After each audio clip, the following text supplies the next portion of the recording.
So good evening, everyone. I'd like to welcome you to the 7th Annual State of the Village Address. Those of you that have attended in the past or watched on our local cable channel, tonight we're going to have a little bit different format to our presentation. Tonight I'll have the pleasure of discussing our village's accomplishments and our challenges alongside with our village management team. All our village department heads will have the opportunity to talk to you about items that are of interest in their respective departments. But this year, the village was honored.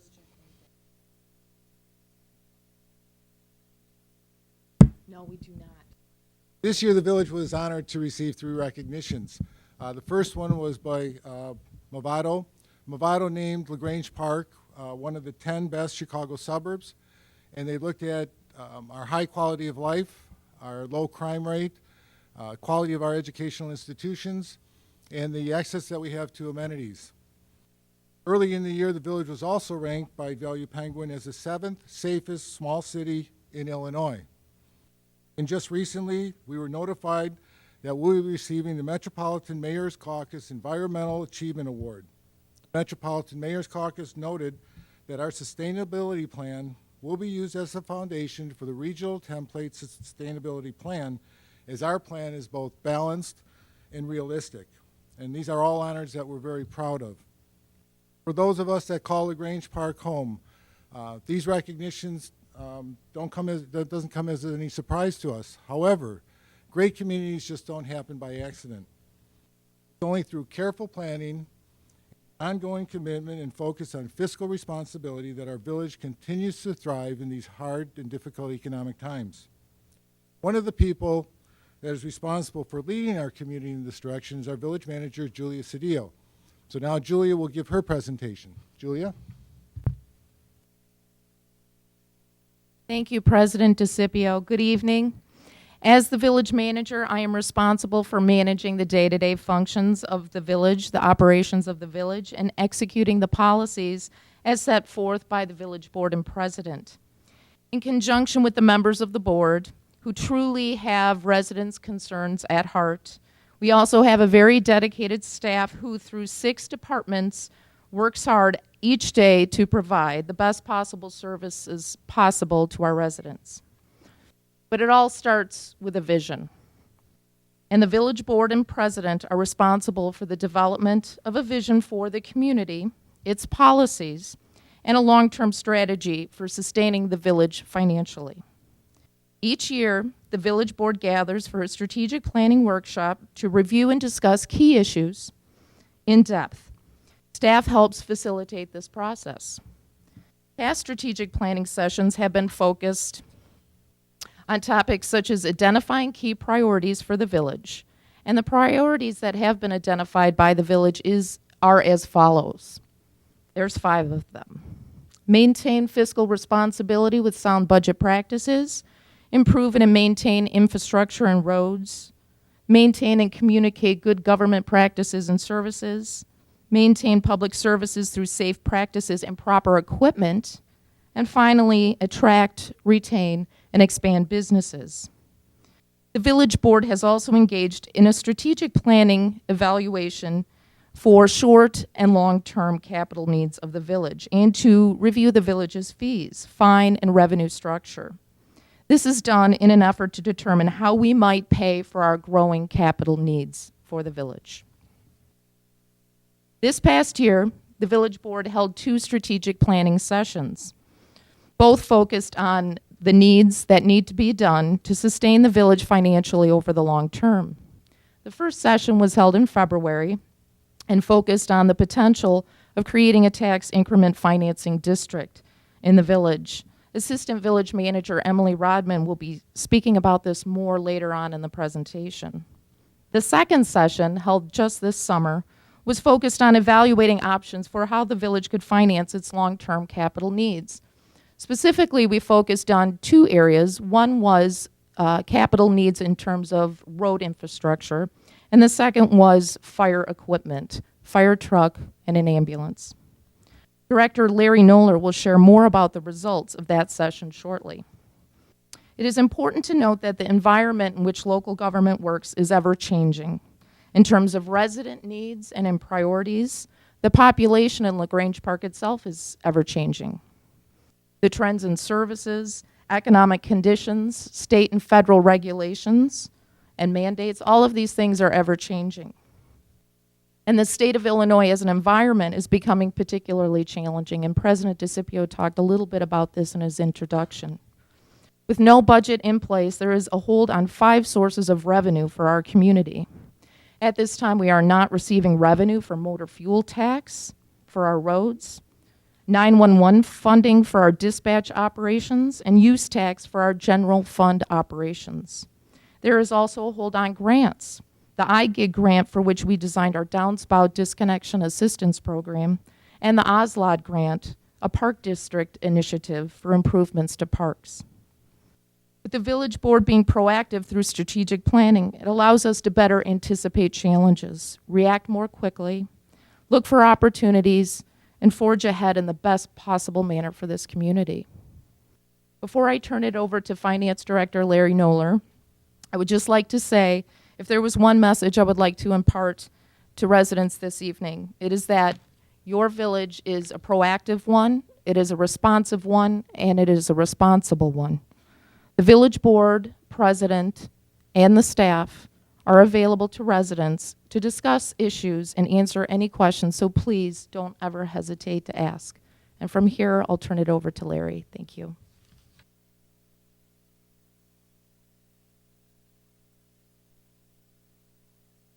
Good evening. Over the past year, the village has realized several significant financial achievements. Last November, the village refinanced bonds issued in 2006 to pay for sewer improvements. As a result, the village will save over $426,000. These savings will allow the village to invest more dollars into continued sewer improvements. As part of the bond refunding process, the village was required to obtain an updated credit rating. Standard & Poor's rated the village as AA+. This is just one notch below AAA, which is the highest possible score. AA+ rating is a reflection of the village's history of strong financial management. As part of the village's implementation of new pension reporting requirements mandated by the Governmental Accounting Standards Board, otherwise known as GASB, the village board chose to thoroughly review how the village's pensions are funded. Last fall, the village board formed a working group that included 2 members from the village board and 2 members of the police pension board.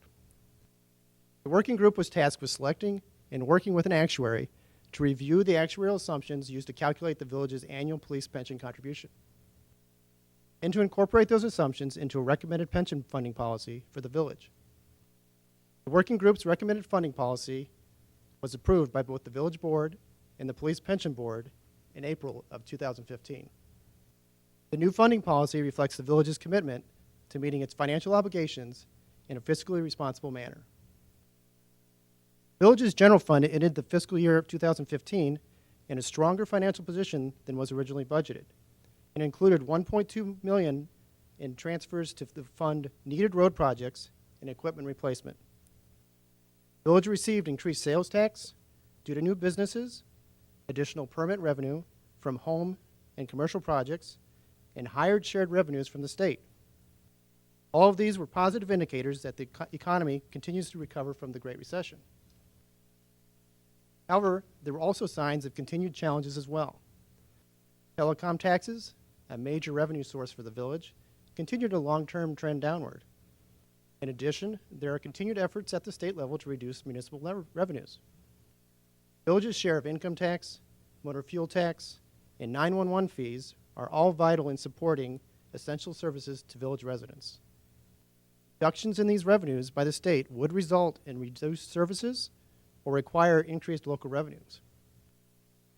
Current year budget for all funds totals approximately $13.8 million and provides funding to complete approximately $1 million in road projects, over $200,000 in water projects, over $240,000 in building maintenance, as well as to implement 2 programs to address the impacts of flooding to homeowners.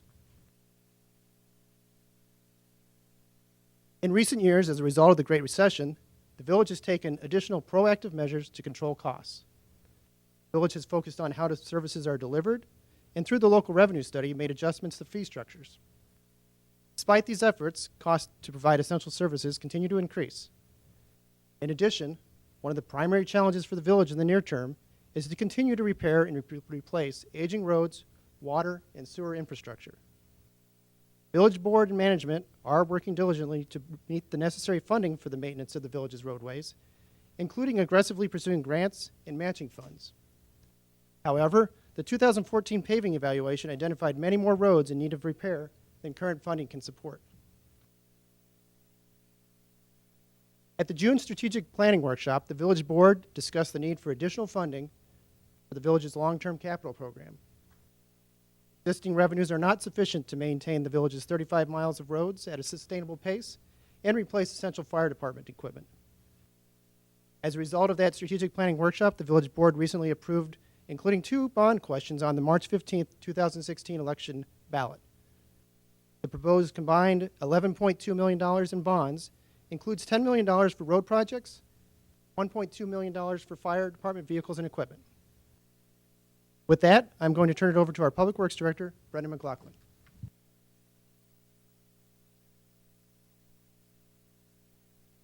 It is my privilege to serve the residents and lead the Public Works Department, which includes a water operator, mechanic, a foreman, and 5 maintenance workers. We also have a part-time support position that keeps our office in check. We recently added a new employee to our ranks. Tony DeSanto is a lifelong resident of LaGrange Park and a graduate of Nazareth Academy.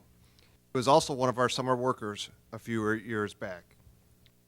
In the last year, we performed all the usual services you've come to expect: snow plowing and salting, 3 rounds of leaf collection, 6 rounds of brush collection, and filling many potholes along the way. In coordination with our contractors, we've removed over 400 ash trees and planted 100 new trees. Started with 1,398 ash trees and only have 466 more to remove. We expect these to die over the next 2 years. However, we are injecting 84 trees in strategic locations in an effort to save them. Design work has been completed on the water main replacement project for the LaGrange Road between Garfield and 29th. This work will go out to bid this winter, with construction starting once the weather breaks in the spring. This summer, repaving took place on 3 blocks of Cleveland, 2 blocks of Finsbury, and 1 block of Pine Tree Lane. We were also able to secure a grant to fund the repaving of Kemen north of 31st Street. This is the most paving to occur in 1 year since 2006.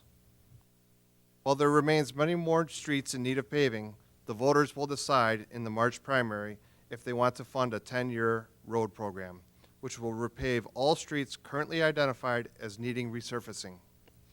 By funding this initiative, it will decrease the wait time for resurfacing. Based on the last 10 years, we were able to repave 4.5 blocks per year. This program will double the amount of blocks we can repave. If we stay at the current level, it is projected that there will be enough money to repave streets on a 70-year cycle. Approving the referendum will reduce this to a 35-year cycle. For those interested, there will be an open house at the Village Hall on November 12th at 7 p.m. to learn more about the referendum. Next, you will hear from our police chief, Ed Rampa.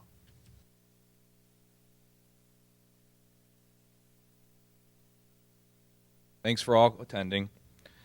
This past November, the village, in association with the National Search Committee completed by GovHR, selected the next chief of police.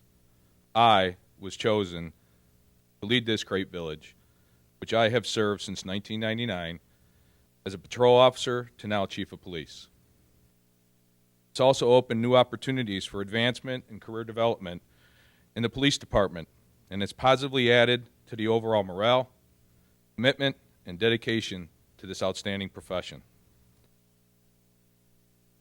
First, John Strezzo, who has been with the department since '99, was selected as the commander of daily operations. Next, Tim Contois, a sworn officer since 2002, was promoted to sergeant. Also, Tim Griffin, a sworn officer since 2012, was promoted to detective, leading to new probationary officer and hire of David Escamilla, who completed his training at the Cook County Sheriff Department Academy in June of 2015. Retirement of radio operator Karen Wood created a new opening that was filled in February of 2015 by Irene Lukey, who has over 15 plus years in this field. Recently, part-time officer Chris Gardner, who is a full-time police officer at Indian Head Park, was selected to join our department in July of 2015 to assist with daily operations, approximately 1 day a week. Along with auxiliary officers Brad Lautner and Gary Padlak, which primarily assist with special event coverage. I, as a chief, personally want to thank my staff. I'm very proud of you. Community policing is a major focus of our department. Through new programs, innovative patrol, special events, and open communication, this objective is being met on a daily basis. New programs, such as Coffee with the Chief, with the next one slated for Thursday, October 22nd from 6:30 to 7:30 p.m. here in the boardroom, which also in the future will be associated with Coffee with an Officer. The walk and talk that we affiliate with the community, door hanger program, Shop with the Cop, safety briefs with the integration of the tip of the week are just some of the new changes, with more to come. In addition, all officers have been trained in the administration of Narcan, which is used to assist in counteracting possible opiate use. And affiliated with that is our Go Bag, which is up in the picture associated. National Night Out program, coordinated by Sergeant Felix Hernandez and fellow police staff, was again a well-attended event in its second year of comeback.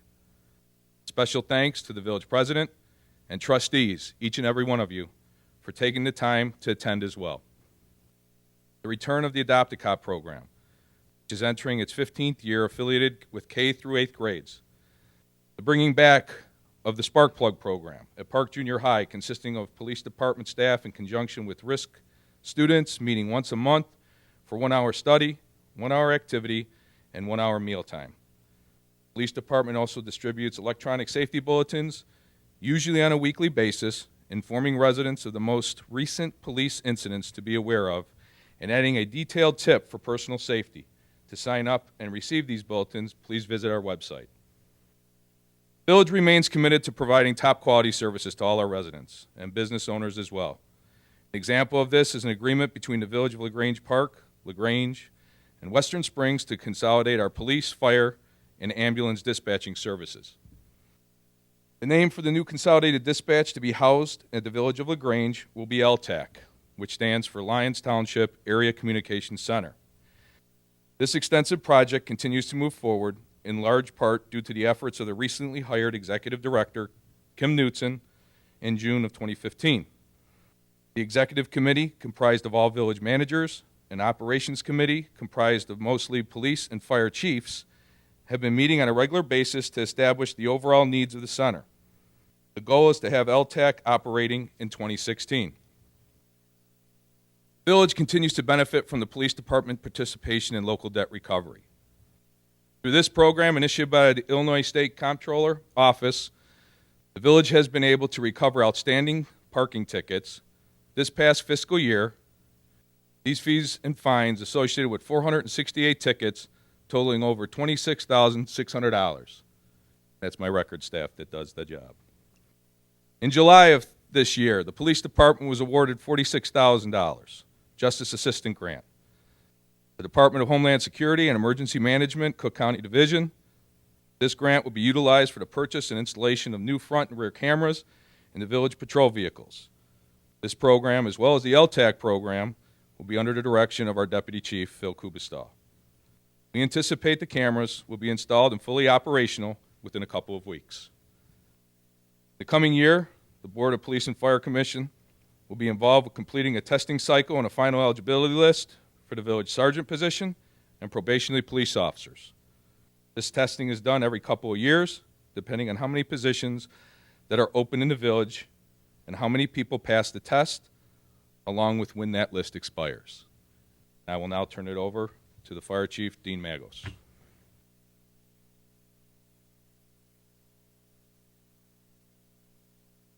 Thank you, Chief Rampa, and good evening.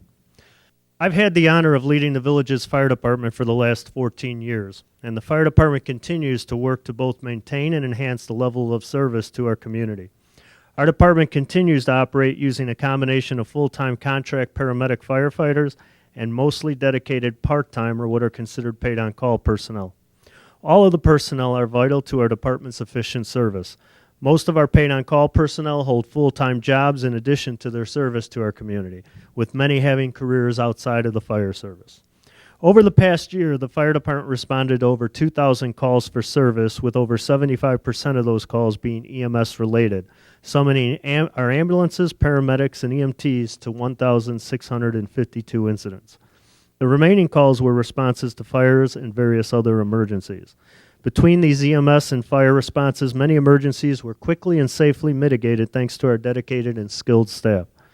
For example, 3 times this year, our EMS personnel, along with support from police and bystanders, revived patients suffering from cardiac arrest. Those residents are alive today as a direct result of the actions of our first responders. In order to remain prepared to face various challenges, firefighting and EMS training takes place continuously throughout the year. Last calendar year, LaGrange Park firefighters logged nearly 3,500 hours of fire training alone. Our firefighters continue to utilize existing structures whenever possible, acquiring them prior to demolition. This past March, the fire department partnered with the Community Park District and utilized the former shelter house at Memorial Park for live fire training. Firefighters set actual fires throughout various rooms of the shelter house in order to practice search and rescue and fire extinguishment in actual fire conditions. Throughout this past year, the fire department was able to also partner with residents and their contractors and utilize some single-family homes for training. These were homes that were scheduled for demolition to make room for new homes. Just this past weekend, the fire department trained in a home in the 700 block of Brainerd. We greatly appreciate the use of such homes and also greatly appreciate the patience of all of our residents when training in their neighborhoods. Training in actual structures definitely makes us a much better prepared fire department. As part of firefighters' initial training, LaGrange Park firefighters complete a firefighter training academy and become state certified. Because we are staffed predominantly by paid-on-call firefighters, we have utilized a variety of resources to train newly hired personnel over the years. This past spring, we were lucky to partner with the Western Springs Fire Department, another mostly paid-on-call fire department. They hosted a fire academy tailored to part-time personnel. Some of our more veteran firefighters assisted with instruction, especially at hands-on sessions. 6 of our new fire department candidates attended the academy, and I'm happy to report that all have graduated and recently passed their state certification test. Unfortunately for them, the training's not over, as most of them are now currently working hard in the emergency medical technician course to become licensed EMTs. As part of their regular duties, fire department personnel also complete regular maintenance checks on fire department vehicles and tools. They also help maintain the village's 2 fire stations. As part of such, over the past year, firefighters helped to complete 2 significant capital projects. The first was the complete replacement of all of our large diameter fire hose. This is hose used to get water from fire hydrants to the fire engines and also to pump water over long distances between fire engines. The complete replacement was budgeted for in the village budget. Firefighters also replaced fire station lockers this year, which are used to store firefighters' turnout gear or their protective coats and pants. Older wooden lockers were replaced with new metal lockers that have an open graded design. This allows for better airflow, thus allowing for the turnout gear to dry out better, which in turn is much better for it. This purchase was made possible by using funds from our Foreign Fire Insurance Board and from our Fire Department Foundation, which many residents and businesses support with their generous donations. Firefighters not only commit a great deal of time to training, call response, and maintenance, but they represent the fire department in other community-oriented events. They regularly donate time to fill the Park District's ice rink, participate in fundraisers, attended block parties, and various other special events. As you are all quite aware, fire is destructive to both life and property. Our fire department strongly believes that fire prevention and public fire safety education can reduce the impacts of fire. As such, we ask all residents to do their part in preventing fires from occurring, and that they try and understand what can be done to mitigate the effects of fire should one occur. Having adequate working smoke detectors on every floor of your home and in every bedroom is a critical start. And practicing a fire escape plan can be critical to your survival. If you live in a new home or are substantially remodeling your home, residential fire sprinklers are your best option. As of today, more than 60 new homes in our village are completely protected with residential life safety fire sprinkler systems. As you should all be aware, we are currently in the midst of observing Fire Prevention Week. This week commemorates the Great Chicago Fire and the devastating fire in Peshtigo, Wisconsin, which both took place on this day back in 1871. As such, this is the time of the year when our fire department conducts its annual open house. In addition to fire and rescue demonstrations, the open house provides an opportunity where all family members can obtain valuable fire safety information and actually practice their fire safety skills. Attendees can practice extinguishing cooking fires, crawling low in smoke, and planning for a home fire drill. Our open house will take place this coming Saturday, October 10th, only 2 days from now, from 10 a.m. until 1 p.m. at our Fire Station 1. We hope to see all of you there for a day of both learning and fun. As part of preparing for disasters and other major emergencies within the village also formally operates an emergency management agency. Although there are no actual employees assigned to the agency, all village employees will serve critical roles in keeping our village running and helping it to recover from a disaster. Through this agency, the village is able to maintain our emergency preparedness plan and is an active participant in the Cook County Multi-Jurisdictional Hazard Mitigation Plan. Such plans are designed to provide a framework for responding to and recovering from disasters, and in some cases are required in order for the village to be eligible for disaster preparedness funding. During the past year, we have further increased our initial preparedness capabilities by constructing a centralized storage area where a cache of disaster supplies will be kept. Over the next several years, we plan to add to those supplies. As noted earlier, I also serve as the director of our village building department. We continue to operate the department using a lean staffing model. We employ only one inspector, and the building permit process is handled by a senior fiscal assistant who shares her hours between finance department duties. She is assisted by other finance employees who also share their time helping with phone calls, inspections, scheduling, and permit transactions at the front counter of our village hall. Each of these employees do a great job juggling the various tasks they are assigned with the best possible focus on customer service. In addition, we also continue to utilize a contracted service for structural plan review and plumbing inspections. This way, village resources are better matched for actual service needed and rendered, depending on the state of the economy and the volume of permits actually issued. We also now utilize a contract service to help our in-house inspector with the enforcement of property maintenance violations. There has been an increased need and demand for property maintenance inspections, which we are now better able to address. Calendar year 2014, again, was a near record year for the number of permits issued in the building department. 997 permits were issued and 1,786 inspections were conducted. So far in 2015, we appear to be close to being on the same pace. Of note this calendar year are a couple larger projects taking place. One is the new 3-story addition currently being constructed on the Nazareth Academy. Another is the Homestead Apartments, where the first phase of electrical upgrades were made in every individual apartment throughout the buildings at the complex. Also, work began on the Cook County Sheriff's Police Maintenance Facility, which is moving into the Cook County Highway Garage Complex. New vinyl perimeter fencing has already been installed, along with new landscaping, significantly improving the look of their site. In addition, permits were issued for 6 new homes over the last several months. As such, so far in 2015, the estimated construction cost had been nearly $17 million, representing a significant increase from last year and a significant reinvestment in the village. One other item of note is the Ace Hardware. Late this summer, it was discovered that the roof in the portion of the building had been damaged. The situation was quickly assessed by structural engineers, and repairs are currently underway. Although protective fencing remains in place along Beach Avenue, I am pleased to report that the business remains open and owners look forward to your continued patronage.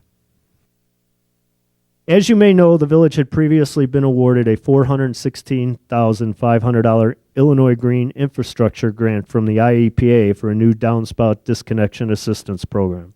The program is now in place under the direction of our Special Projects Coordinator, whose position is funded by the grant. He continues to work closely with residents in getting downspouts disconnected from the village's combined sewer system. Although the program has been curtailed a bit by the state Illinois budget issues, it remains ongoing. If you are interested in the program, please make sure to check the village's website for the most up-to-date information. In addition to this program, residents are also able to obtain free rain barrels through an incentive program the village is helping to coordinate through the Metropolitan Water Reclamation District of Greater Chicago. This information is also on our website for those wishing to obtain free rain barrels. In addition to these programs, the village board authorized the implementation of a sewer backup prevention program this past spring. $50,000 was allocated to help offset the cost of certain actions residents can take who are experiencing raw sewage backup in their homes during periods of heavy rainfall, when the village combination sewer surcharges. Approved actions include installing backflow prevention valves, installing overhead plumbing. This particular program is first come, first serve, and so far the village has reimbursed residents nearly $10,000. Again, be sure to check the village's website to review the details of the program and to determine if you are eligible and also to learn how to apply. Thank you, and I would like to now turn it over to Assistant Village Manager Emily Rodman.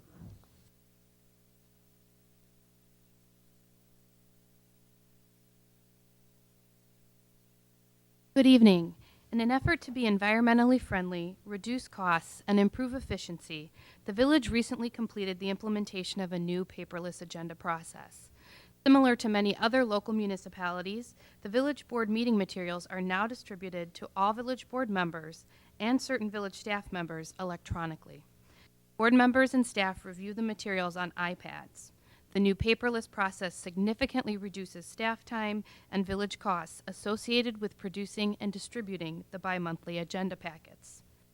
As good stewards of public funds, the village recognizes that it's important to maintain the facilities we own and to ensure that they are accessible to the public. This past year, the village installed new doors on the north side of Village Hall, which comply with the American with Disabilities Act. The automated doors make it easier for residents to access the building hands-free.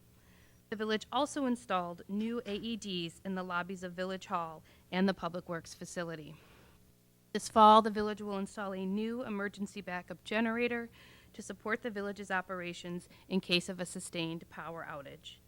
The village received a $150,000 grant from the federal government to replace our existing generator, which is over 40 years old and grossly undersized to serve our needs. In my role here at the village, I have the pleasure of serving as the village's liaison to the business community and working with the village's Commercial Revitalization Committee, or CRC, to enhance the village's economic development efforts. Led by trustee Jim Kucera, the CRC has been hard at work at implementing the Commercial Revitalization Plan, which was adopted in 2013. A number of action items identified in the plan have already been implemented, including developing village marketing materials, creating a business resource guide, and development of a business outreach program. The newest and most exciting effort to date is the tax increment financing study that the village will soon be undertaking. At the strategic planning session held this past February, the village board decided that as part of a long-term strategy to maintain and enhance the village's revenue base, it's important for us to consider reinvestment tools that could improve our commercial and industrial areas. As a result, the village recently released a request for proposals seeking a consultant to evaluate 5 areas within our community. Areas include the village market, 3 areas along 31st Street, and the Barnesdale Industrial Corridor. The selected consultant will evaluate each of these areas to determine if any of them would qualify as a TIF district, what the appropriate boundaries would be, and what the areas could potentially generate in tax increment revenue. While the village does not intend to establish TIF districts in all 5 areas, it is important for a consultant to evaluate them. Data gathered from the feasibility study will then be used to assist the village board in deciding whether establishing a TIF district would benefit the village. We anticipate the study will commence before the end of the year, and the findings will be shared at a public meeting in early 2016. We will continue to provide updates on the feasibility study as we move through the process. The strength of our local business community depends in large part on our businesses themselves. The LaGrange Park Chamber, led by President Sherry Sauer and its board of directors, continues to grow its membership and to expand its presence in the community. The Chamber provides an excellent opportunity for our businesses to become involved in the community and to grow their business at the same time. Each year, the Chamber hosts a variety of business-friendly and family-friendly events, including Bike Fest, the Haunted Trolley Trick or Treat, and the annual Holiday in the Park event. These events are a great opportunity for the entire family to have fun and support our local business community. The village has over 100 businesses, including banks, retail stores, restaurants, professional and medical offices, and warehousing facilities. As in past years, the village experienced some changes in the business landscape. This year, the village welcomed some new businesses, including Christopher Glass and Aluminum on 26th Street, Ironside Consulting on 31st Street, and a new branch of Fifth Third Bank. The village is also excited to announce that the Dinner Club, currently located in downtown LaGrange, will soon be opening their doors at Village Market. Information about new business openings and other important village news is provided quarterly to residents via the Rose Clippings newsletter. The village encourages residents to review the latest edition, which was mailed to all 5,400 households in our community this week. Each quarterly edition of the Rose Clippings contains important information about village services, infrastructure projects, and village personnel. Residents may also visit the village website for information on village regulations, to review meeting agendas and minutes, or to watch a village board meeting online. To receive the most up-to-date information on what is happening in and around the community, the village encourages residents to subscribe to the village's weekly electronic newsletter, e-briefs. Currently, we have over 2,000 subscribers. At this point, I'd like to turn the presentation back over to President DeCipio, who'll provide some brief updates on our other taxing bodies. Thank you, Emily. As we've just seen, we're blessed to have such a talented and professional administrative staff and management team. Grange, there you go, see? LaGrange Park is a community that offers its residents a wide range of amenities. These amenities include recreational opportunities provided by the Park District of LaGrange Park. At the end of last year, after 6 years as executive director, Roy Kripe retired. In January, Alex Breedis was hired as the new executive director. Alex grew up in Villa Park, graduated from the University of Illinois, worked at William Park District, and then became the recreational director of Rifle, Colorado in 1999 until he moved back to Villa Park in 2013. Alex hit the ground running and continues to move the Park District forward. The Park District Board of Commissioners had an election this past year. The district said farewell to Lou Ritton, who served on the board for 8 years, including 4 years as president of the board. Brought a new level of professionalism, helping to develop the master plan, a new website, logo, various policy manuals, and helped expand Beach Oak Park. The district also welcomed Bob Corte, who was elected to fill Lou's position. And Karen Boyd was once again elected by the board as our president, and we're most grateful for her talent in serving on that board. Robin Hood Park completed its $45,000 facelift that included improved visual appeal and additional park amenities in the northeast corner of the park. The Park District was awarded an $88,000 900 open space land acquisition development grant in January for improvements to Beach Oak Park. It also completed and bid out construction documents for improvements to a memorial park, which is also funded in part with the OSLOD funds. Construction was slated to begin in the spring. The old field house was demolished to make way for a new picnic shelter when Governor Rauner froze the OSLAD grants. Due to this, both the Memorial Park and Beach Oak projects have been put on hold until the grant funds are released. Also this year, we saw the construction and development of our Veterans Wall. The combined efforts of the Park District and the Veteran Walls Committee, chaired by Ray Wilgos, we have a magnificent tribute to all our veterans. The district continues to improve its communication with the residents by upgrading its website. They are also preparing to offer online program registration in the next year. Dave Ramito was promoted to a full-time employee as the district's recreational supervisor, marketing, publicity, and artistic director. Martin Healy, park maintenance supervisor, celebrated his 40th anniversary with the park district. Past year, the district was recognized by the Grange Park Chamber of Commerce's Business of the Year. The district was also awarded the Helen Doria Arts in the Park Award by the Arts Alliance Illinois. Village and the Community Park District continue to enjoy a solid working relationship. As a result of our collaborative efforts, service to our residents is enhanced and taxpayer dollars are maximized. The district partners with the police, fire and public works department regularly on the operation of events, maintenance of facilities, and the sharing of equipment. This intergovernmental cooperation reduces both operational and capital costs, benefiting the residents of LaGrange Park. Our library. The Grange Park residents also benefit from another exceptional amenity, the LaGrange Park Public Library. In August, Kate Buxton joined the library as its executive director. Kate came to the library from the Westmont Public Library, where she worked for over 10 years, working her way up from a public service assistant to assistant director. Board and staff at the LaGrange Park Library had an eventful year as they celebrated their 40th anniversary this year in honor of the original 1975 bookmobile that stopped around town when the village library was first formed. The staff rented a bookmobile and toured LaGrange Park the week of June 14th to the 20th. Other fun events took place during the anniversary celebration, including movies, book discussions, craft presentations, and a final 1970s-themed birthday party with disco music, dancing, and cake. The library is grateful for the support of the community these past 4 decades, and the staff looks forward to serving residents for many years to come. Looking ahead, the library plans to unveil an updated website this year, which will focus on improved searching, pleasing aesthetics, and more robust content for teens and children. Staff will also tackle building issues that were investigated last year and begin the initial steps to update the 25-year-old facility and fix structural damage and deterioration.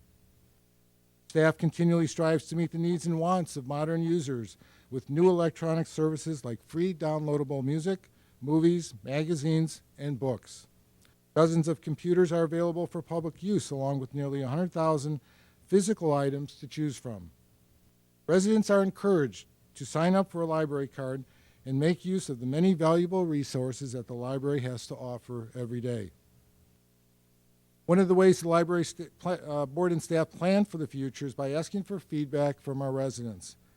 In the coming months, the library will offer taxpayers an opportunity to share their thoughts on the library, engage with staff on a variety of community needs, and collaborate on the ideas for the future. Stay tuned for opportunities to have your voice heard and participate in the planning process. As you have heard this evening, there are many exciting things happening throughout our village. The reasons that so many of us love to call LaGrange Park home are evident all around us, thanks to the effort of all of you.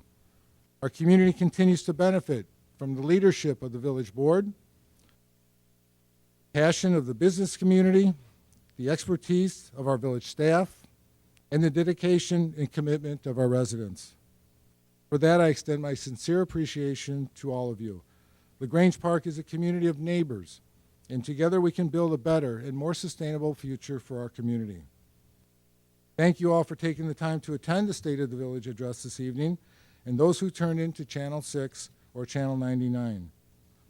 But before we conclude, I would like to take the opportunity to thank my fellow board members, along with many volunteers who serve on village committees and commissions. We are fortunate to have their leadership and dedication, and I am grateful to have the opportunity to serve with them. I would like to briefly introduce our village officials who are with us this evening. Please stand when I call your name so that the residents know who you are. Trustee Scott Messick, Trustee Patty Rocco, Trustee Michael Sheehan, Trustee James Casera, Trustee Bob Laudner, and Trustee Jamie Zora. Also our village clerk, Amanda Seidel, who is not able to join us tonight. I would also like to say thank you to the other 46 full-time and 81 part-time village staff that serve our community each and every day. Finally, I'd like to recognize and say thank you to our consultants who go above and beyond in providing the village excellence and expertise in a number of areas. Our village attorney, Kathleen Keating, and our village engineer, Mr. Paul Flood. And to Eric Donemeyer and David Carafa, our representatives for Village of our TV, LTTV, who broadcast our services tonight in our regular board meetings. And most of all, thank you to our residents for you to make our community great. For those of you that are here tonight, please enjoy cake and refreshments. And to all of you, our village staff and village officials are always available. They'll be available tonight. But if you have any items that you'd like to discuss with them, please call into the Village Hall and we will address those issues. So thank you for tonight. And thank you to you.